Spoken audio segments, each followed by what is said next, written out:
Israel হবে এই বিশ্বের নেতৃস্থানীয় রাষ্ট্র, এটাতে কোনো ডাউট নাই, সে হবেই এবং অলরেডি সে হয়ে গেছে। সে প্রায় 90% সফল, আর 10% বাকি আছে। এটা খুব অল্প সময়ের মধ্যেই হয়ে যাবে। কারণ আমাদের দুর্বলতা আছে যে আমরা যে আপোষে কাদা ছোটাছুটিতে ব্যস্ত ছিলাম, আমরা হালুয়া রুটি খাচ্ছিলাম, এই সময়টুকুর মধ্যে ও প্রচণ্ড শক্তিশালী হয়ে গেছে। ওই ইসরায়েল থেকেই আজকে সারা বিশ্বের পলিটিক্স নিয়ন্ত্রণ করা হচ্ছে, ব্যাংকিং সিস্টেম নিয়ন্ত্রণ করা হচ্ছে, অর্থনীতি নিয়ন্ত্রণ করা হচ্ছে, মিডিয়া নিয়ন্ত্রণ করা হচ্ছে, পত্রপত্রিকাও নিয়ন্ত্রণ করা হচ্ছে, আদর্শ নিয়ন্ত্রণ করা হচ্ছে, সংস্কৃতি নিয়ন্ত্রণ করা হচ্ছে, এবং আপনার এই যে প্রযুক্তি, অস্ত্রশস্ত্র, এগুলো সেখান থেকে নিয়ন্ত্রণ করা হচ্ছে। আর এটাই সেই রাষ্ট্র যেখান থেকে দাজ্জাল মানুষের রূপে বের হবে। এটাই সেই রাষ্ট্র। ওই জেরুজালেম থেকেই দাজ্জাল বের হবে। এই শক্তিশালী হয়ে গেল আমাদের চোখের সামনেই, কিন্তু আমরা কিছু করতে পারলাম না। এই যখন শক্তিশালী হয়ে গেছে, তখন সামনে একটা মহাযুদ্ধ লঞ্চ করবে, যেখানে 80টা দেশ পৃথিবীর একত্রিত হয়ে যাবে এবং প্রত্যেকটা দেশের আন্ডারে থাকবে 12,000 করে সৈন্য।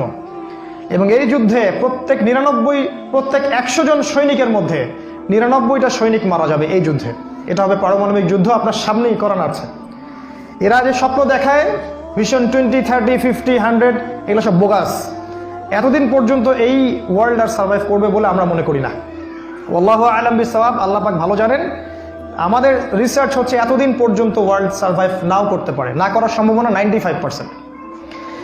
এই মালহামার পরে ইমামুল মাহদী আসবেন শেষের দিকে, এবং তিনি মুসলিমদের হাল ধরবেন এবং প্রচুর সংখ্যক মুসলিম এই যুদ্ধে মারা যাবে।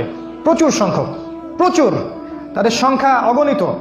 কিছু মুসলিম যুদ্ধের মাঠ থেকে পালিয়ে যাবে, যাদেরকে আল্লাহ পাক মাফ করবেন না, আর অল্প কিছু মুসলিম বাকি থাকবেন, যাদের হাতে আল্লাহ রাব্বুল আলামিন এই যুদ্ধের শেষের দিকে গিয়ে বিজয় দান করবেন ইনশাআল্লাহ। এবং আমাদের খোরাসান থেকেও একটা বাহিনী যাবে, যারা জেরুজালেম পর্যন্ত পৌঁছে যাবে, ইমামুল মাহদীর সাথে যোগ দিবে।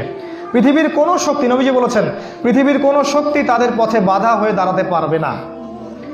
তিনি বলেছেন, তোমরা যদি হামাগুড়ি দিয়ে হয় বা বরফের উপর স্ক্রল করেও হয়, তোমরা যদি ওদেরকে পেয়ে যাও তাহলে তাদের সাথে যুক্ত হইও।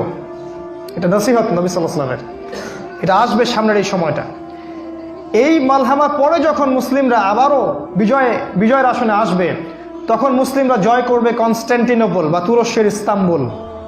এটা এখন নেটোর হাতে চলে গেছে, এটা আবারও মুসলিমদের হাতে চলে আসবে।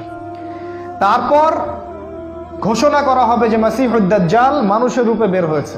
কোথায়? ওই জেরুজালেমে। তখন মুসলিমরা সেখানে ছুটবে। দাজ্জালের বাহিনীর সাথে মুসলিমদের ব্যাপক ফাইট